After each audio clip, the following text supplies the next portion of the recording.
You know the feeling. It's a weight in your stomach, a conversation you know you have to have, playing out in your head on a loop. You rehearse your opening line. You anticipate their every defense. Your heart rate climbs just thinking about it, and you haven't even said a word. The common advice is to just be honest, to speak your truth. By the end of this, you'll understand why that advice is the single biggest reason these conversations fail. There's a hidden architecture underneath every conflict, a blueprint most of us never see. And until you see it, every difficult conversation you have is built on a foundation of sand, destined to collapse into argument and resentment. And the cost of avoiding them is far higher than the discomfort of having them. Every conversation you put off accrues interest, compounded in silence until it becomes emotionally unaffordable. The first mistake we make is a misdiagnosis of the problem. We think the challenge is a communication problem. We focus on finding the perfect words, the flawless argument that will make the other person see the light. We treat the conversation like a courtroom, where our job is to present evidence and win the case. We enter ready for battle, armed with our facts and our feelings. This guarantees failure. The conversation was lost before it began. Because every difficult conversation is actually three conversations happening simultaneously, underneath the surface of the words. The first is the what happened conversation. This is the one we see. It's the argument over facts, over who said what, who did what, who is right and who is wrong. Who left the dishes in the sink? Who missed the deadline? Who's to blame? We spend almost all of our energy here. This is the land of objective truth, or so we believe. We fight from our corner, certain of our story, because from our perspective, our story feels like the only possible truth. We saw it, we lived it. But so did they. From their corner, their story is just as true, just as self-evident. Arguing over whose story is correct is like two people standing in different cities arguing over whether the sun is rising or setting. You're both right, from where you stand. The goal is to describe the landscape together. When you stay in the what happened conversation, you're just shouting about your view.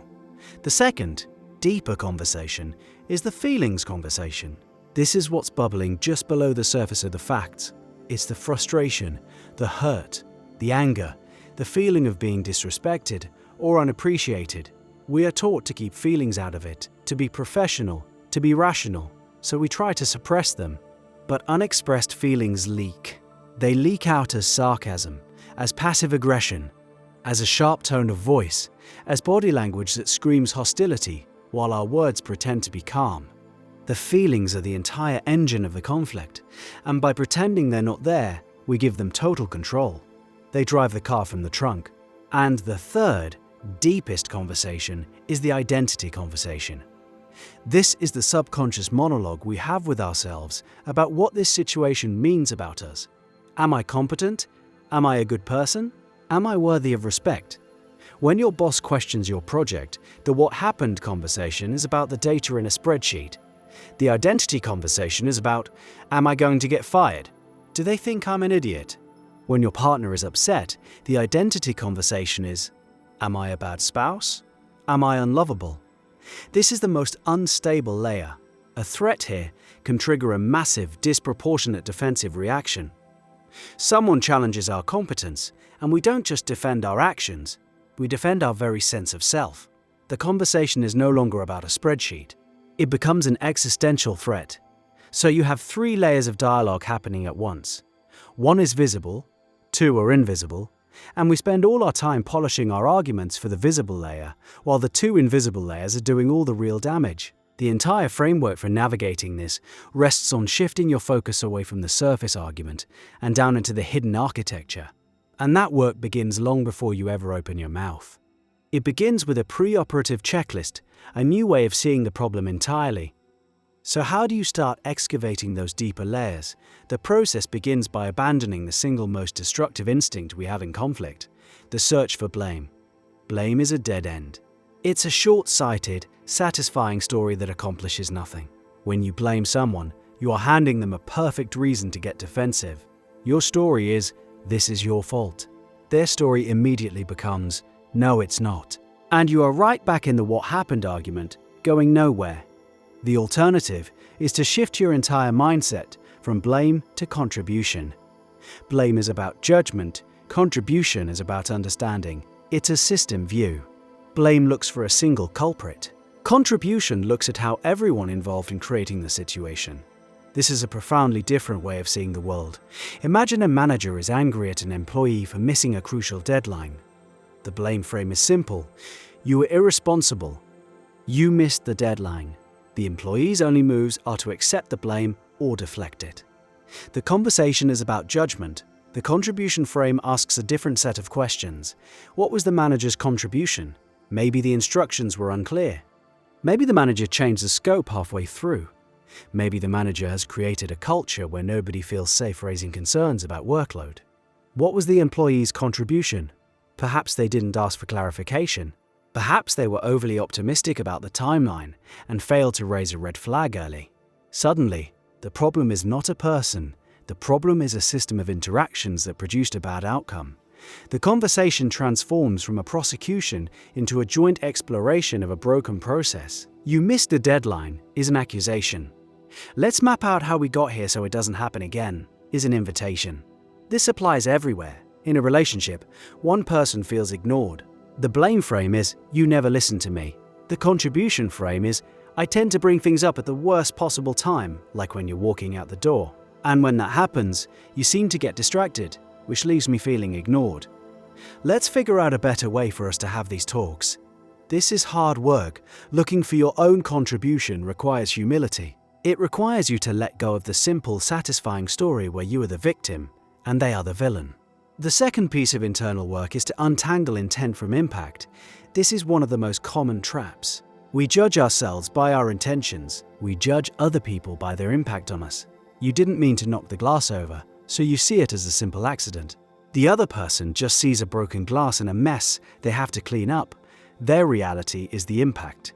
Your reality is your intent, and we argue about which reality is the real one. Your boss gives you helpful feedback in front of the whole team. Her intent might be to mentor you. The impact is that you feel humiliated. You react to the humiliation.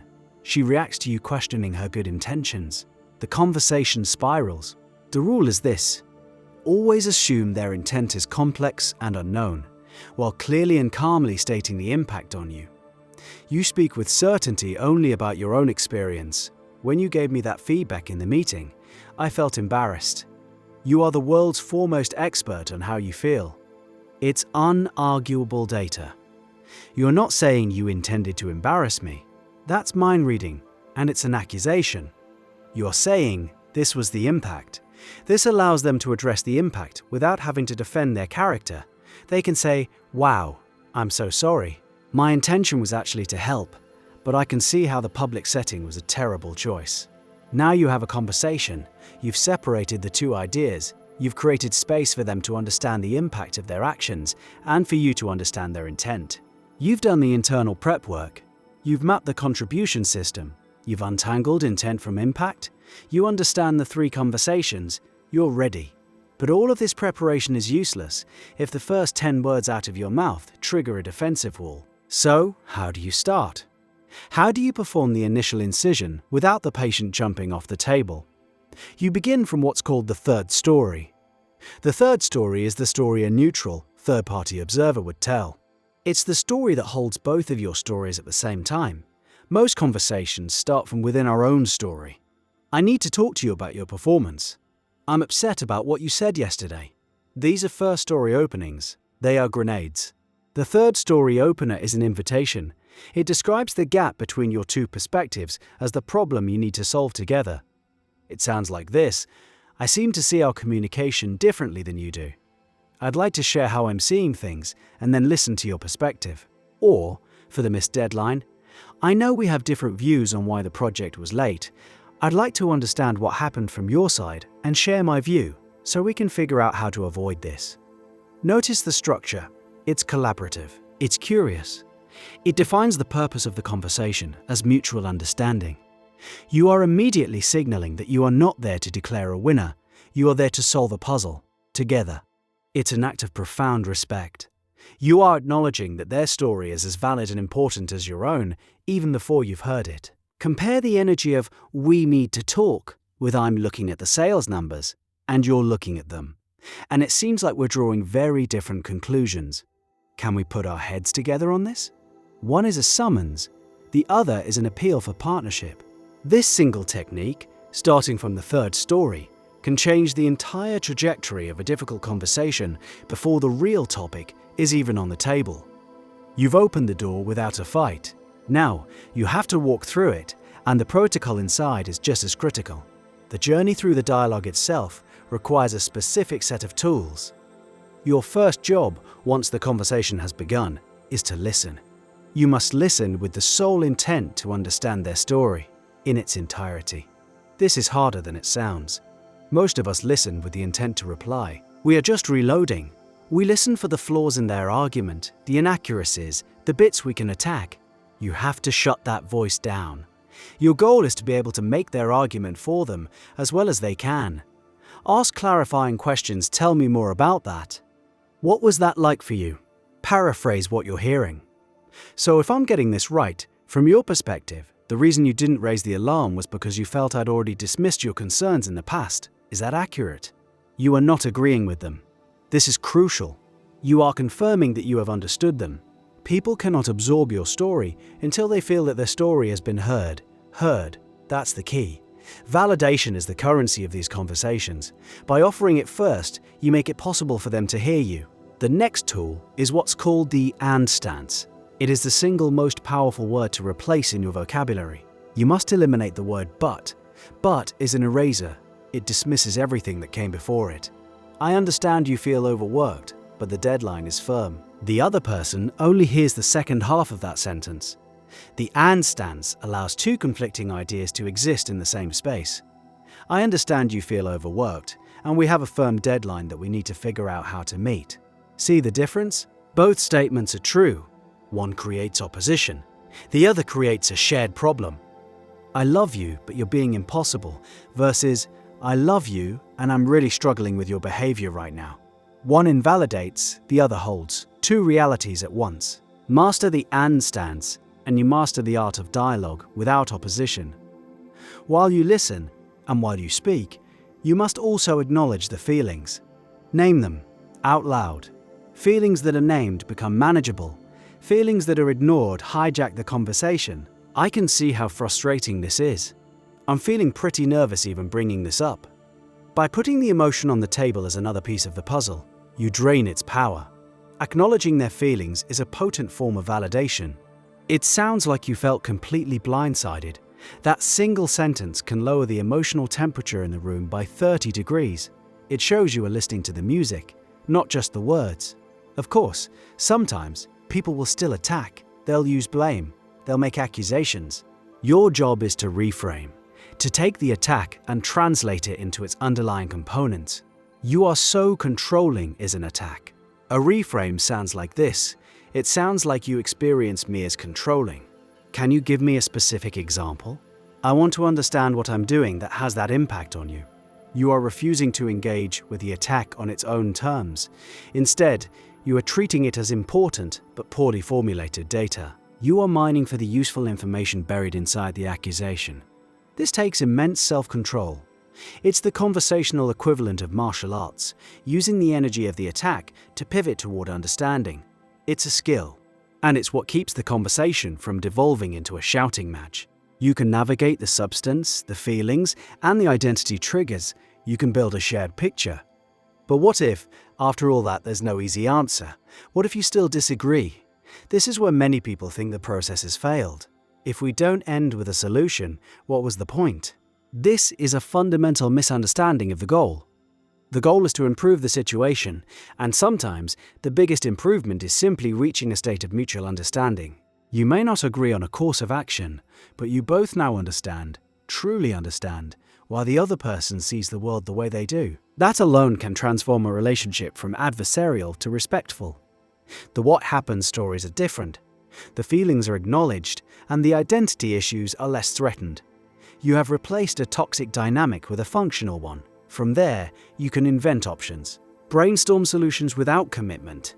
Maybe the answer is a compromise. Maybe it's an agreement to disagree and to find a way to work around the issue. Maybe it's deciding to get a third party, like a mediator or a manager, to help. The critical step is to design a clear path forward, even if that path is just to check in again next week. Ambiguity is the enemy. A conversation that ends without a clear closing allows the old patterns to creep back in. So, to make sure we're on the same page, moving forward, we've agreed that I will bring up agenda items a day in advance, and you will try to address them during our one-on-one. Is that right? Clarity prevents future conflict. Remember that feeling of dread of rehearsing lines for a battle? A successfully navigated conversation replaces that feeling with something else. It may not be joy. It may be the quiet relief of clarity. You have taken a tangled, painful knot, and you have, together, patiently untied it. The relationship is stronger for it. It has proven it can handle the weight of the truth. This framework is a skill. It's an art. It's about more than just getting what you want. It's about building relationships that are resilient enough to handle conflict, to process disagreement, and to emerge more functional on the other side. This is the difference between a team that falls apart under pressure and one that gets stronger. It's the difference between a partnership that withers in resentment and one that deepens with trust. The conversation is the relationship, and learning to navigate the difficult ones is the work of building relationships that last. And perhaps the most useful place to practice this framework is on the silent conversations you have with yourself, where you are also arguing about what happened, wrestling with feelings, and defending your own identity. That conversation deserves the same structure, the same honesty, and the same